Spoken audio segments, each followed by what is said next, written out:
केबे भाबिछंती भारतीय जातीय पताकार कहानीटी कौन? किए डिजाइन करथिले आमर नेशनल फ्लैग बा जातीय पताका को? आमर नेशनल फ्लैग को डिजाइन करथिले पिंगली वेंकैया, जिए जणे स्वाधीनता संग्रामी आउ कांग्रेस रो सदस्य थिले। वेंकैया जणे शिक्षक, लेखक, कृषक, भाषाविद भी थिले।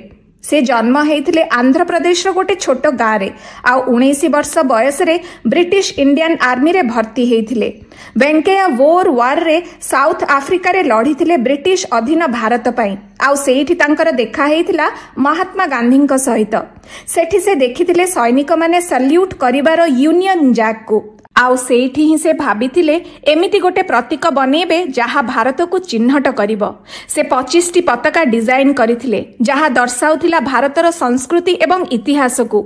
महात्मा गांधी अनुरोध रे से गोटे खादीर पताका बनेइथिले जहा किछि एमिति देखा जाउथिला।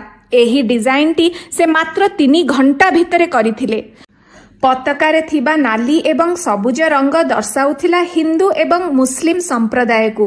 गांधीजी धला रंगटी मिसेइथिले जहा दर्शाउथिला दुई संप्रदाय भितरे शांति एवं प्रेम को। आ 15 अगस्त 1947 मसीह रे एई पताकाटी जातीय पताका रूपे ग्रहण करा जायथिला सामान्य परिवर्तन सहित।